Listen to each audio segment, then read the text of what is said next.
कपड़े धोने वाली बहू। शादी के पहले से ही विभा को कपड़े धोने का बड़ा शौक था। कभी नल के नीचे तो कभी तालाब के पास। अरे मेरी नीली वाली लुंगी नहीं दिख रही है। विभा की अम्मा, कहाँ रखी है लुंगी? अरे वो तो विभा ने परसों ही धोकर रखी थी आपकी अलमारी में, देखो वहीं होगी। वो ना मैंने आज धो दी, मुझे लगा कि गंदी हो गई होगी। अरे कैसे गंदी हो गई थी? उसे तो मैंने पहना भी नहीं। हे भगवान, इस लड़की के कपड़े धोने की आदत से परेशान हो गया हूँ मैं। जितना तो घर में राशन नहीं आता, उससे कहीं ज्यादा डिटर्जेंट पाउडर का खर्चा है। इसकी शादी करवा दो, शादी जाए अपने घर में ही करे काम, फिर चाहे घर के कपड़े धोने हो या पूरे गांव के। हाँ ठीक बोल रही हूँ, देखता हूँ मैं कोई लड़का। वो दिन भी आ जाता है जब विभा को देखने लड़के वाले आ जाते हैं। लड़की मुझे अच्छी लगी। होने वाली सास कहती है, बेटी अगर कुछ पूछना है तो पूछ लो। वैसे तो हमारी लड़की बहुत ही शर्मीली है, जो बोल दो वो मान लेती है, इसे क्या पूछना होगा। अरे कैसी बात कर रही हो माँ, मुझे इन लोगों के घर रहना है, सवाल तो कई है। हाँ हाँ बेटा, पूछ लो ना, क्या पूछना है। आप लोगों के घर कपड़े कौन धोता है? सास का मुंह बन जाता है। देखो, अगर तुम ये कहना चाहती हो कि तुम्हें कपड़े धोने नहीं आते तो सुन लो, कपड़े मैं ही धोती हूँ, लेकिन तुम्हारे आ जाने के बाद मैं रुमाल तक नहीं धोऊंगी। अरे चुप रहना भाग्यवान, बहू बेचारी घर आई नहीं, उसे डराना शुरू कर दिया। वो क्या है ना बिटिया, अभी तक तो ये कल्लू की माँ ही धोती थी, लेकिन अब तुम्हारे पापा तो दहेज में वॉशिंग मशीन देंगे ही।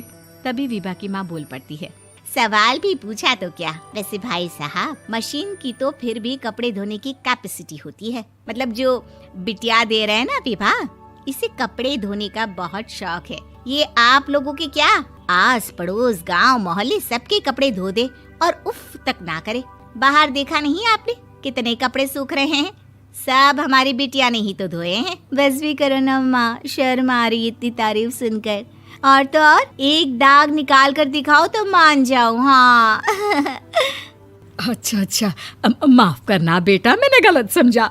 हमें तो रिश्ता बहुत पसंद है। और ऐसे जुड़ जाता है रिश्ता कपड़े धोने का शौक रखने वाली विभा का। उसकी शादी हो जाती है कोयला फैक्ट्री में काम करने वाले कल्लू के साथ। शादी के बाद अचानक विभा चिल्लाती हुई सास के पास आती है। सासू माँ, अरे सासू माँ कहाँ है आप? ये तो धोखा है, धोखा दिया आप लोगों ने मुझे। इसे ससुर के चक्कर के बारे में पता चल गया।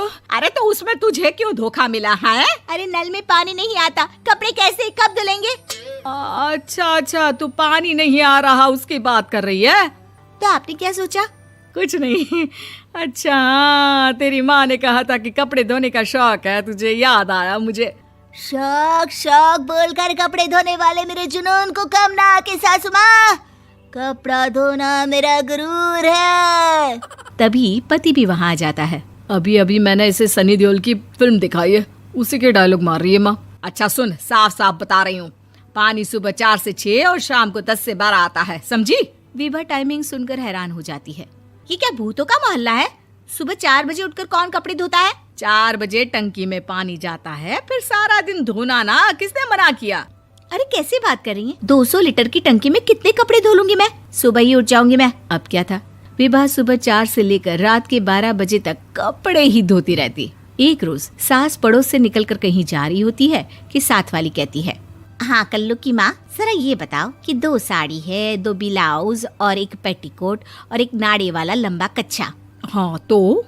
अरे तो क्या, कितना लोगी धुलाई ये बताओ। धोबन दिख रहे हैं हम क्या? हमारे पति सरकारी नौकरी से अभी रिटायर हुए हैं और बेटा सुपरवाइजर है कोयला फैक्ट्री में। धोबन समझ रखा है हमें?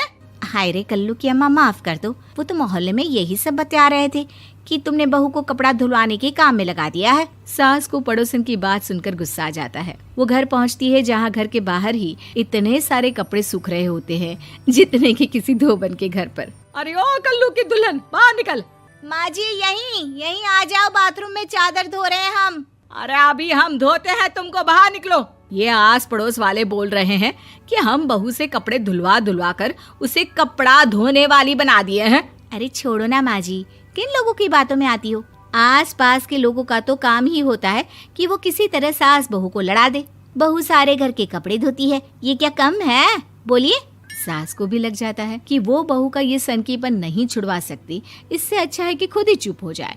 एक रोज सास और बहू मंदिर जाते हैं, जहाँ सास की साड़ी वहाँ खड़ी भीख मांगने वाली से मिलती है। माँ जी क्या बात है, आपकी साड़ी उस भिखारन से कितनी मिल रही है ना? हाँ हाँ, देखो तो दोनों की साड़ी मिल रही है। क्या बात है कल्लू की अम्मा, तुम खुद को तो अफसर की बीवी बताती हो और ऐसी सिंपल सी प्लेन साड़ी पहनकर घूमती हो। सिंपल और प्लेन नहीं है ये साड़ी। तो क्या सोने के धागे से फूल बने हैं? कुछ भी सासू माँ, कुछ भी। हाँ, बने थे इस साड़ी में सोने के धागे से फूल। मेरे पति लेकर आए थे मद्रास से स्पेशली मेरे लिए 10,000 की। ताहे भाई साहब इस भिखारन के लिए भी सेम टू सेम साड़ी लेकर आए होंगे 10,000 की। सास उस वक्त कुछ नहीं कहती, लेकिन बहू के साथ घर आती है और अलमारी से एल्बम निकाल कर लाती है। ये साड़ी देख रही है, ये वही साड़ी है जिसे मैंने अभी पहना था। इस साड़ी में ये जो चमकदार फूल दिख रहे हैं ना, ये सोने के धागों से काढ़े गए हैं।